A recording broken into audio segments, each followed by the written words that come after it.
Hi folks, Jennifer Nelson here with Pocket Hours. Pocket Hours is the only podcast made by realtors for realtors.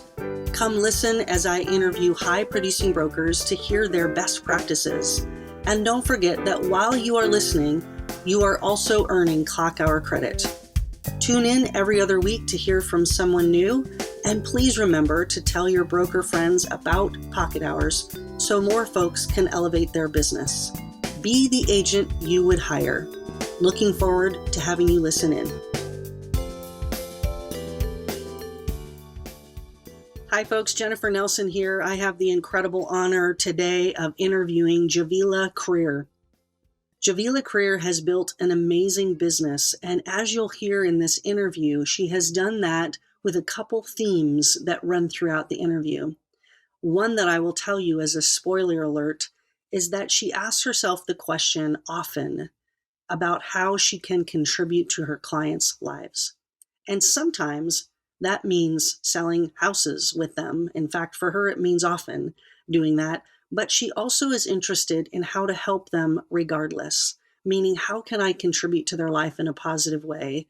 And that question alone has brought her an incredible amount of business. I'm so excited for you to hear from Javila. Here we go. Javila Creer, thank you so very much for taking time out of your very busy schedule to be on Pocket Hours. It's my honor and pleasure to have you on the show. So thank you. Well, yeah, what a cool thing you're doing here. Thanks. Yeah, it's fun. It's exciting. It's a lot of work. But you know what? I'm learning a ton about podcasts, which are awesome and fun. But also just as I get to interview all these high producing agents, my gosh, I get the benefit of learning some of the secret sauce. So it's fun. Yeah. Well, you know what I love about that is we can all have our own secret sauce and we can share it as much as we want with great generosity.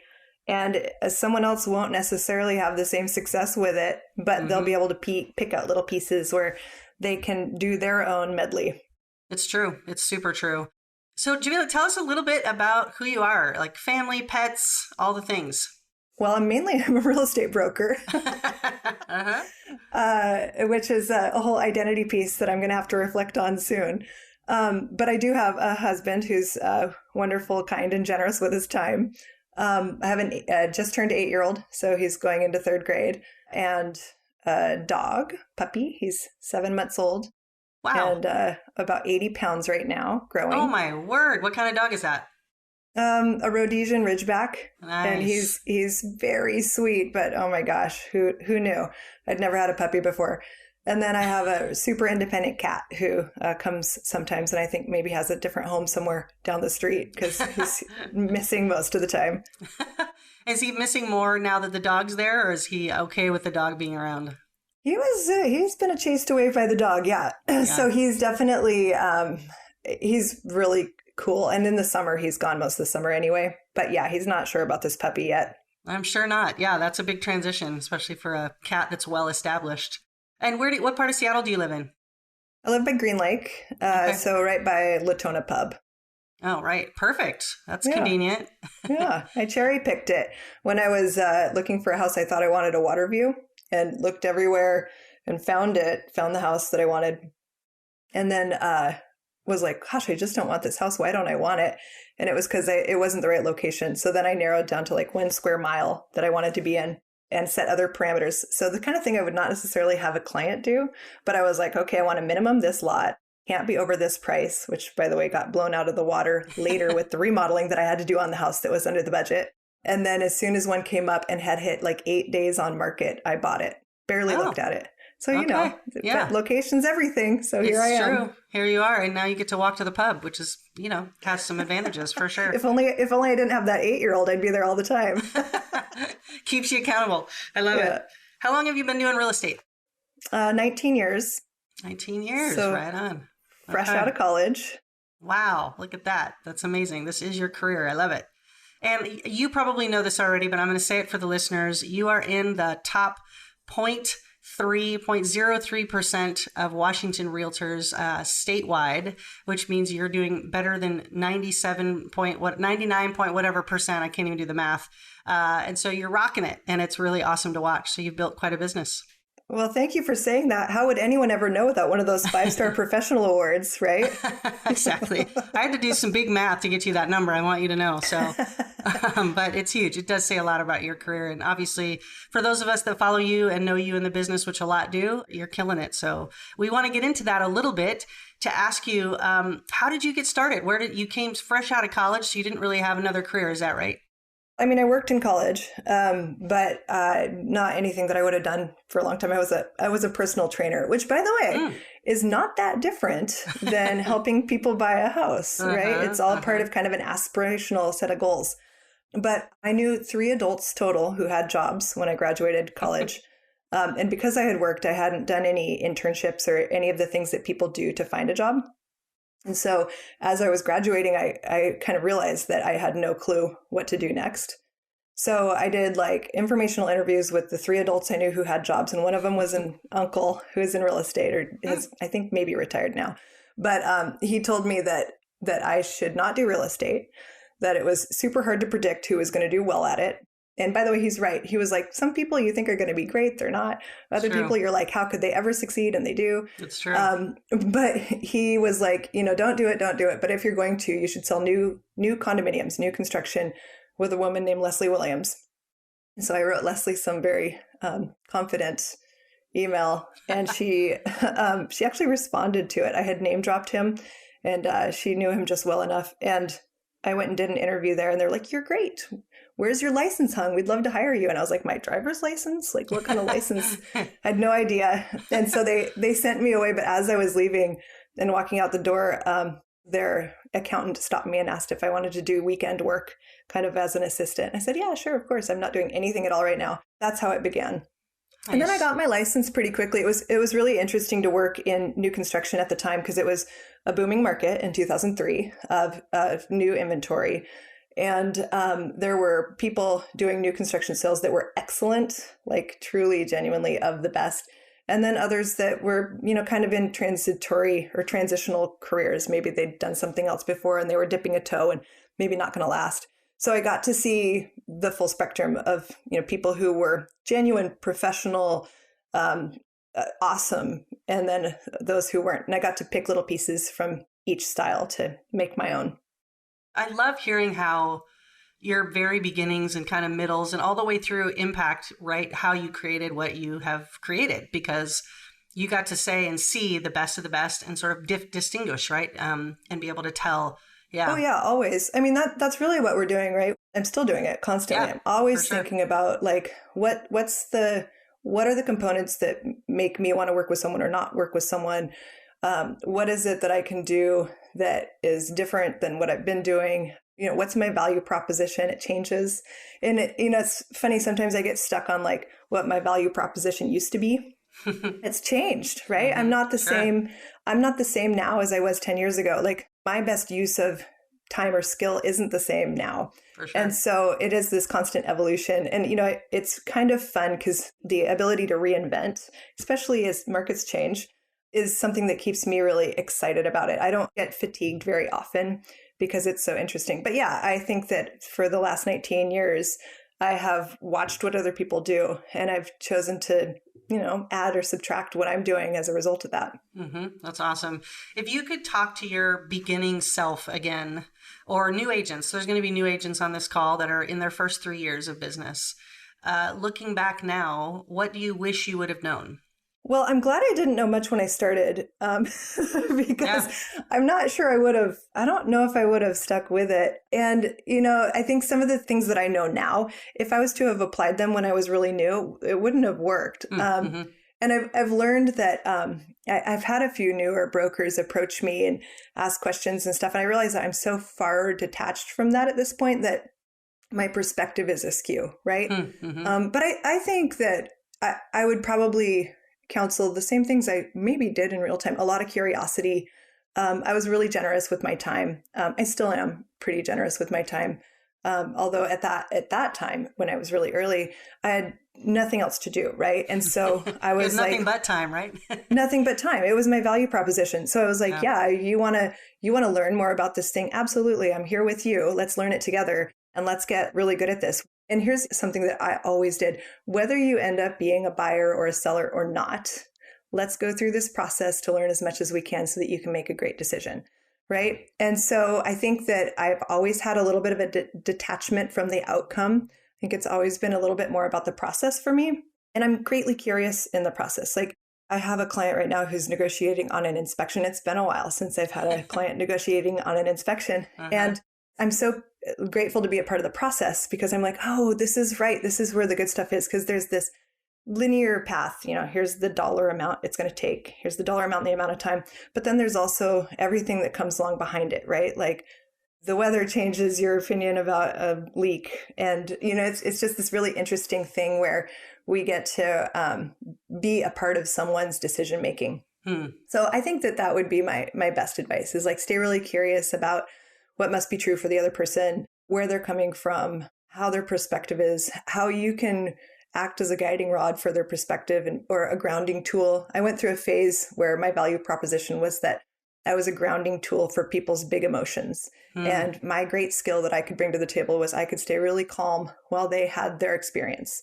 And I thought that was a really great service, right? For sure. And then I evolved out of that one. And sometimes I can still be, but that's not really where I'm at anymore. But yeah, figuring out like where your place is in someone else's process, and then really allowing that to become something that's of value to them. That's awesome. I think a couple things stood out from what you said. I'm just going to repeat some of them for because we're on a show and because that's what we do, is repeat things so that people can hear it again. But this idea of curiosity is such a big deal. Staying curious is an openness of heart and mind to learn. And that's huge. I think you said generous with your time. And that commitment for you has stayed true throughout your career. And it's something that continues to serve you as well as others. And then the outcome, letting go of the outcome and being along for the ride in some ways allows you to be more present with your clients and more interested and curious about how to be best in the process, and whatever outcome you land at, you sort of won either way. Yeah, I love that. Those are great. Thank you. It's very long game. When you think about this idea that you're going to go on maybe a 2-year long adventure with someone in finding their perfect house. And at the end of it, they decide that their perfect house is where they already live. Yeah. I don't know if you've ever had that experience. For sure. But like you can kind of choose your reaction to that. One reaction could be like, I just wasted so much time. Right. And another reaction could be like, wow, what a gift I just gave to this person to be able to really truly know that where they ended was the place that they really truly wanted to be, and all the contextual reasons for why.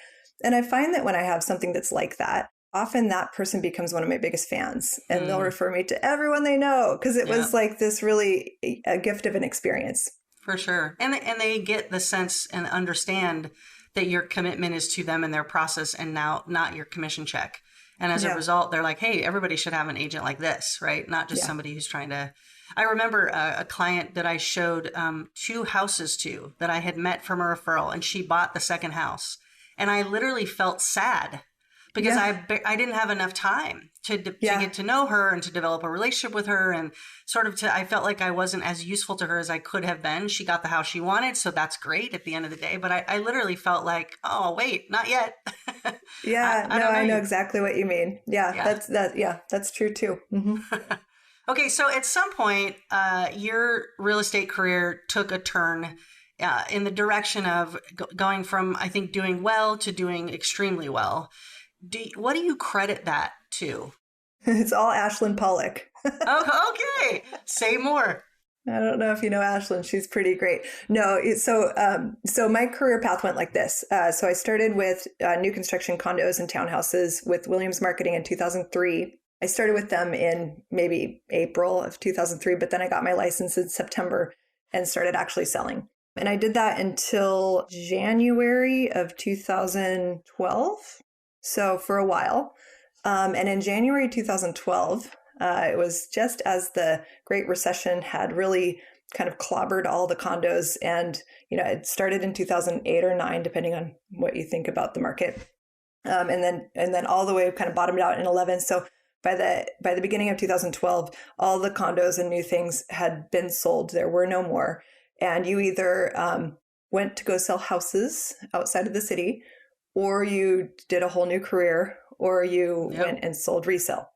And so I was like, great, here's my opportunity. That was kind of my after college job. Why don't I go become what I've always thought that I should do, which was something along the lines of like an organizational development consultant. So kind of an HR path. And so I started going, going back to this idea of going for deeper education, getting an MBA and all the testing and stuff that was required for that.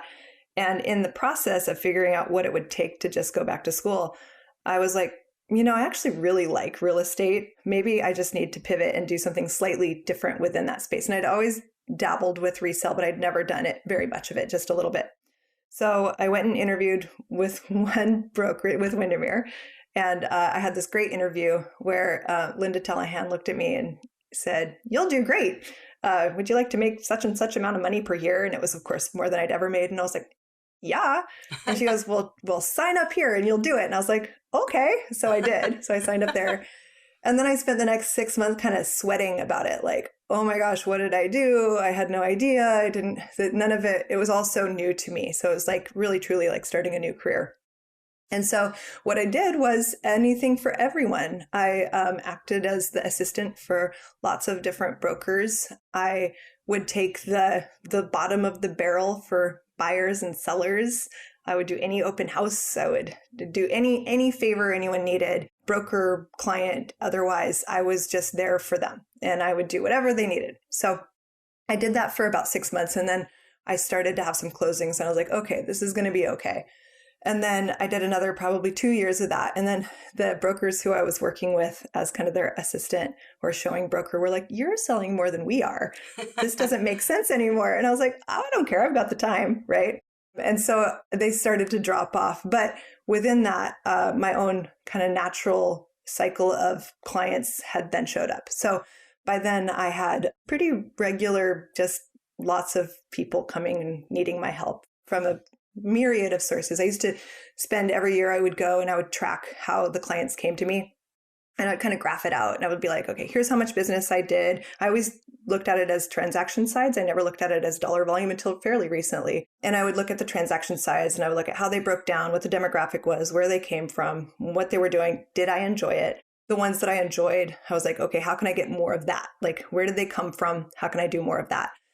The ones I didn't enjoy, I was like, where'd they come from? What's going on with that source? Like, why is it uncomfortable? So then things were going pretty good. I was like setting yearly goals and I would like totally exceed the yearly goal every time. And I was like, whoop, whoop. And then I got pregnant. And I was like, oh no, what am I going to do? I don't know what that looks like because I was spending most of my time, out in the field with buyers. Yeah. And I just couldn't picture like bringing a baby along on that exercise, which, by the way, as a spoiler alert, doesn't work very well to bring your baby along.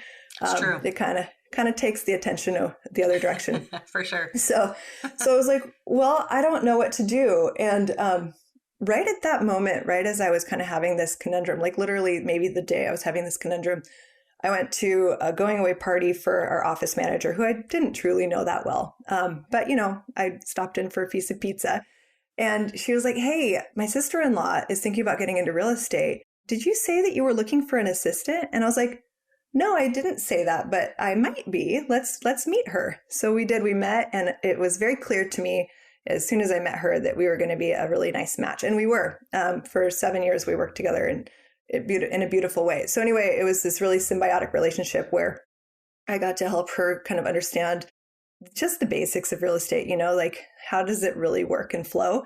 And she got to help me fill in all the gaps where I was not going to be quite as available anymore. And of course, what I learned once I had that baby was that you have all these other gaps that show up where you have time. It's like this really weird thing, like suddenly from 2 a.m. to 4 a.m., I could do a bunch of research for people. Uh-huh. So we started working together and it was a really lovely combination. And that's truly, it was the year that I was pregnant was my best year ever. And then the year that I had the baby was my best year after, like it was better than that year. Yep. And then I think every year has been better than the last year so far. I don't think I've yet had a year that was like the best peak. And by the way, as an aside, I've always taken a little bit of, I'm annoyed by this concept that production is our only measure of like value. I don't truly believe that at all. I think it's a measure, and it's a hard one to ignore, right? Because it's very quantifiable. You can actually like run some analytics on it. You get paid directly off of it. People notice it, especially now with the statistics being so easy to absorb. But it's not actually my value system. I actually think there's a lot of other things that are a lot more interesting and rewarding, and I don't know, not as measurable, but better ways to say that someone's being successful. But anyway, by the metric of like closed sales from a volume or transactional standpoint, I think each year has been a little bit better than the last. And some of that, it sounds like some of that you'll say is that getting help, getting an assistant when you needed one was a game changer for you to sort of fill in those gaps. It was. There were other sets of motivators within that. I was stressed out about having a baby. And then we also, after I had the baby, when he was like 6 months old, we started building a house or remodeling a house, but it turned into this really big project. I live here now.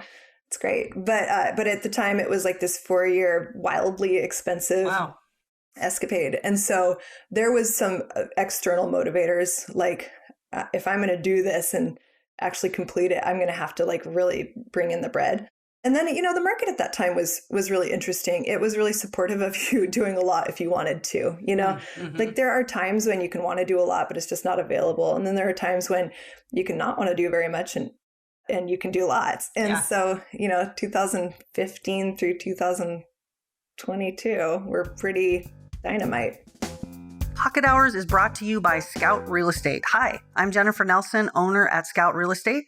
I started this firm with the vision of doing things differently, with our focus on legendary service for our clients and creating a community of producing agents to spur each other to do higher quality work. If you are interested in learning more about how a small group of like-minded brokers have come together to have some fun while doing a lot of business, reach out to me, 206-227-7966, or email jennifer@scoutrealestate.com. I promise you this, fun is a high priority for me, but so is winning. So if you appreciate those two things, you might be interested in Scout. Looking forward to hearing from you. If you can think about the interest rates for a minute, switching gears to having doubled since January 1, how do you think that impacts the market? What are you saying to clients, both sellers and buyers, about that change? I think it's affecting everyone, including clients who told me they were going to be unaffected by interest rates. They seem very affected by them. I think what it did is it wiped the slate clean for buyers.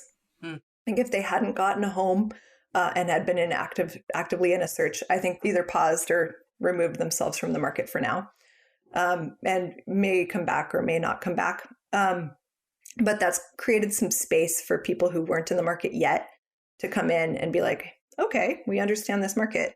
From a historical perspective, like, I don't know, most of my busiest time in real estate, which of course I think of my busiest time as when I sold new construction, right? Because that felt busy to me. Interest rates were higher than this. So and that never slowed anybody down. It didn't seem to bother them. They were still buyers. And so I know that ultimately it's not going to affect us in the long term, but in the short term, it's a really interesting, I feel like it's a line drawn where everyone stopped and then a bunch of new people started. And so for the sellers who got caught in the middle of that, it's too bad. It's just bad timing. And, I think that they'll find different places to cognitive dissonance that into their world, right? They'll either be like, why didn't we talk about why now wouldn't be a good time to sell? By the way, hint, hint, it's never been a better time to sell. Maybe accidentally a month ago was, but we're still at the highest prices we've ever been. There's still lots of buyers out there. We know too much. It's we have too much knowledge to feel really good about it. I think that there'll be some sellers who choose not to sell, which will actually compound our lack of inventory issue. But ultimately, I think that things will just roll on. I'm appreciative that maybe some of the pricing is going to stabilize. The last couple of years have been really challenging. It's been, on the outside exciting, but on the inside frustrating. And so it's okay with me if things get a little bit slower and pricing strategy stabilizes and buyers have more choice and option to think about it and really make a good decision for them. Yeah, for sure. I don't know if you remember this, Javila, but I had a house I don't remember. In the last like 3 or 4 years, I had a house that went on the market on 105th by the Northgate area, and it received 39 offers. Yeah, and I remember at the time, kind of my heart rate went up and I felt like my blood pressure, I didn't test it, but my blood pressure went up. And everyone was like, that's amazing. That's so incredible. And I was like, this is terrible. This is terrible. And it ended up selling for some stupid amount over. But I remember thinking, this market isn't good for anyone, even including the seller. I agree with that. To me, real estate's this really beautiful opportunity to choose something that really serves you in your life at that time. And maybe that is serving you for a long time, or maybe it's for a short time, but it should be something that's serving you. And I think that the artificially low interest rates that were very much so caused to spur the economy, and look, it kind of worked, you know, is going to cause a little bit of harm in the future. I think some of the people who've locked themselves into the low interest rates are going to be reticent to sell those homes. I think they're going to have to keep them for a long time, which is ultimately going to cause less inventory at some point. Yep. And you know, they'll landlock themselves. It's the golden handcuffs. They're going to be locked into properties that, you know, hopefully they chose something they really love. But if not, then stuck. Yeah, they're a little stuck. Yeah. Yeah. Yeah. And I think that, you know, this whole idea of like your mortgage cost on a wildly expensive house should be super low. That's not really what it should be about. Yeah. It's almost like the very wealthy of the world thinking they should have more tax cuts, right? It's sort of like, very, very much along those lines. Yes. Same mindset there. Oh, so I'm going to hit you with something sort of curveballish, so hopefully you'll roll with it. Tell me if you can think of something in your 19 years that has happened to you that's been a little bit outlandish in your field, whether showing a house and something strange happened, or I don't know, just any, like the first thing off the top of your head that's like kind of funny and weird in your career. How about that? Man, you know, I wish. It's so funny because I actually do have these stories, but I don't think very much about them. And so they don't really stick in my head. Okay, so then every story that I have is like not mine. It's somebody else's absurd story because I'm like a great audience. Let me think on that and I'll come back to it. We'll come back. You could tell someone else's story too. That's fine. It is funny that you're listening more about that. I was showing a house at one point and it sort of felt odd to me that the front door didn't open very well, and that the gate on the side of the house also stuck, and it was brand new construction. And we went inside and the inspector was there while we were still doing inspections, and we went to open this giant window and the crank wasn't turning very well. And so I walked over and I said, let me do it. So I just really pushed on it to get the crank, and the whole window shattered. Yeah, so that was fun. So $700 later, and come to find out, all the door and the gate and everything, the whole house was tilted. So as I was cranking on that window, it was hitting metal, and that's what eventually broke it. And there was a huge foundational issue. So at the end, I spent $700 to keep my clients from spending $800,000 on a house that had a foundational issue. So totally worth it. Yeah, they were super happy, took me out to dinner, you know, all the things. But yeah, I mean, just the weirdest stuff we encounter sometimes. So, all right. That's a good one. Yeah. So crystal ball it with me for just a minute. I know you get this question a lot from both sellers and buyers. What's the next 12 months going to look like in real estate? Okay. You know, I love a crystal ball, right? Yeah. Sometimes I'm right. Okay. So I think for the next 4 months, we see the final push of sellers who have been planning a move, probably a move that happened faster than they expected it to because of COVID. I think COVID made the next 10 years worth of sellers move their plans up. So I think we're going to see nice, healthy inventory throughout all the markets, all the way through September. And I think we'll see lots of buyers too. And I think the buyers are going to be a little bit picky, and they're going to be all tuned into pricing strategy, and they're going to be coming from out of state, a lot of them. And I think that we'll see a lot of transactions. So lots of sellers and lots of buyers, less of the competing offer thing, although still sometimes, of course. And then I bet in October, the sellers who planned to sell will have completed the process. There maybe will still be some sitting on the market that will absorb over the next few months or whatever. But I don't think we see very many more sellers starting in October. And I am guessing including next spring. I think the sellers that are next spring are the ones whose lives are forcing a decision that they didn't expect. So the normal life things, divorces, job moves, an unexpected kid, something that's uncomfortable that's causing a move, or comfortable, right? Like we have joyous reasons to move too, getting married, having kids, like those things, whatever those are. But I think that we see only the life mandated sales happening after that. So I think that we'll see the news cycle will be interesting to watch because they're going to have, oh my gosh, so much inventory. The market is flooded news until around October. We probably won't hear much about it from October through December or January, October through January. And then starting in January, lots of news about the lack of inventory and how tight the market is. Yeah, it's interesting to me that we have talked in the past about our spring market being a strong market always. And that spring market used to be, March, April, May. And in the last several years, that spring market starts in January. It's not spring December, yet. Even December. Yeah. People are planning to say, let's hit it before, the rest of the world does. Turns out that we have a big amount of activity in those months starting very, very early in the year. So, yeah. So tell me something that's hard for you about this job, about this career, vulnerable as you can be and are willing to. Yeah. Yeah, well, it's hard. It's hard to never truly have a day off, right? It's hard when you have something planned, you're going to a concert or an event or something like that. And then in the middle of that event, something happens that needs immediate attention. And you have to pivot drop everything that you're doing over here and pivot your attention just to this one thing to be in someone else's experience. And, it's wonderful to be in someone else's experience when you don't have anything else going on. But when you do have something going on, it's super frustrating. Yeah. That kind of like constant on call, if you will, does get really tiresome. I would say what's been interesting is in the last 2 years, there hasn't been much going on. And so the ability to be on call was fine. In fact, kind of interesting to be, have someone reach out and need something that was mind activating and kind of rewarding. But as things are opening up again, and, they really are, I think the world is open as of June 2020. We're all going to go do all the things now. I'm reminded that I don't necessarily want to take that call on Sunday night at 6 p.m. Yeah, for sure. How about you? What bothers you? I think the idea of managing the schedule is one of the hardest things for me.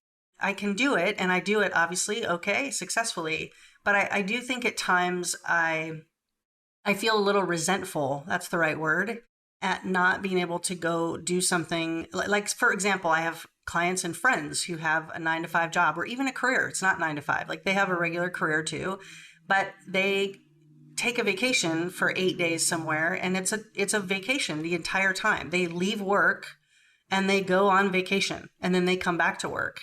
And that's not been my experience for my 20 years of doing this. And it's probably my issue, right? Because I still have my hand in it.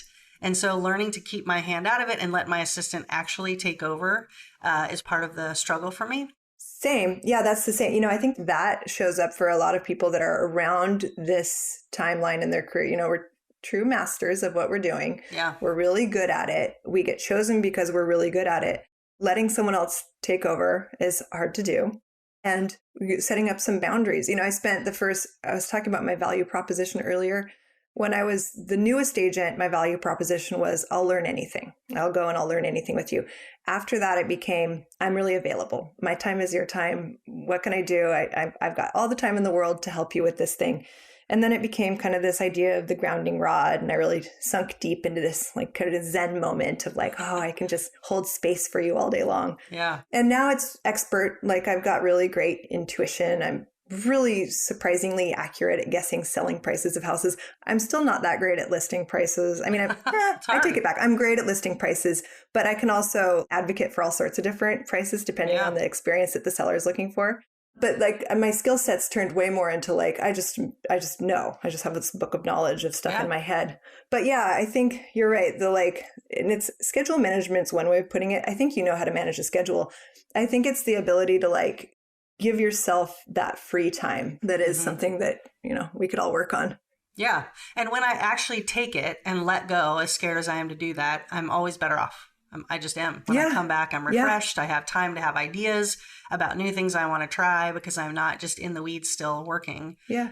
It's coming. That time is coming. We're going to have it. We're going to have it over the next couple of years. And, we won't ever be slow. You and I, we're always going to have lots of business and it'll be there when we want it. But we'll also be able to take some time and really disconnect. Yeah, for sure. So you and I are both mothers. My daughter's 6 years old, and I know your son is 8. So tell me a little bit about parenting and real estate. How has that gone for you? Well, adding a kid to the mix was right. It changed the dynamic of your real estate business. Yeah, it does. Yeah, my kid has figured out that if I am on the phone, he is not to bother me, but he can do anything else. So, video game, do it again. Yeah, totally. As long as you don't bother me, you can go do anything. I've watched him before. I've been on a phone call where I had to give it my full attention, and out of the corner of my eye, I've watched him crawl up my cabinets to the top drawer where all the candy is and just eat, sit there and eat the candy on the other side, kind of taking advantage of it. I like it. Smart kid. Yeah. No, it's interesting. I have found that some of my clients, when I'm honest about the fact that I'm a mother, I'm more human to them. And so when I say things like, I'm just not available that afternoon because, Ruthie has this thing going on and I'm going to go to it, but my assistant's available, that I get points for that in a way because they're like, oh, she's not just a machine. There's a human element that I've gained that I never anticipated getting. I thought, oh no, this is going to be harder because I'm less available. But in fact, it's a natural boundary. It's created a natural boundary. Yeah, for sure. Yep. Yeah. Mm-hmm. I know there's lots of things, but what's kind of one of your favorite parts about this career? I really feel deeply honored to be in people's big decisions about their lives. I have a lot of people who will call me for all sorts of advice, real estate or other. And I love that role. I love being someone that others ask for, help. I actually do like the schedule. So as much as I hate the schedule, I also love it because within the times when I need to drop an important event to go help someone through something, I also have all this kind of dead space and I get to kind of tinker around and putter around and do my own thing. So I do like that. And I like that while there is a cadence to it, every day gets to set up a little bit differently.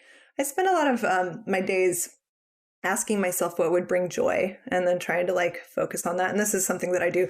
It's been this seasonal depression thing that I've got going on in June has been real. And so I've had to bring up some of the stuff, some of my mantras that help me through it. But what would bring me joy today? I think I have more opportunity than if I was in a different career to kind of find those places and those spots.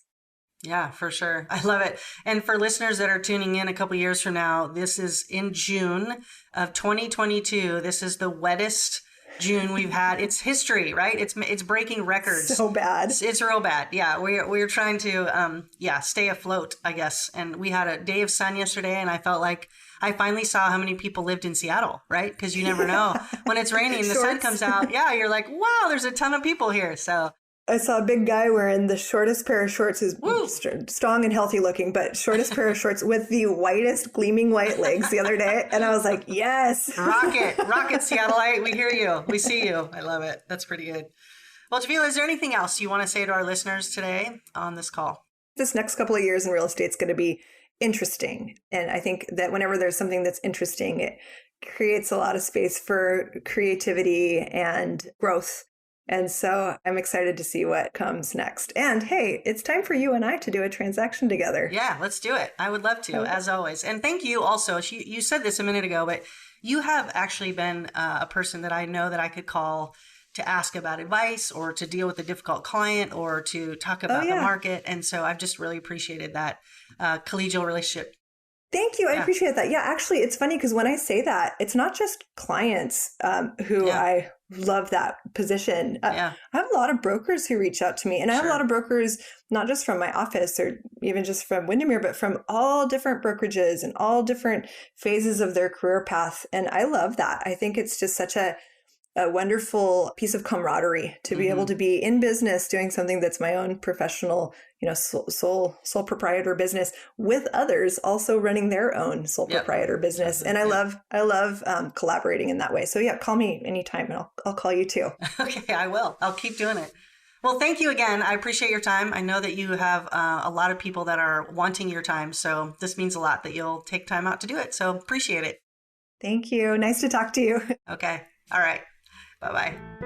Thank you so much for listening into Pocket Hours. I hope this has been interesting, fun, made you laugh, made you think, spurred you on to do and implement some new things in your business. I appreciate your time and hope this has been a good use of it, period. Now, go be the agent you would hire.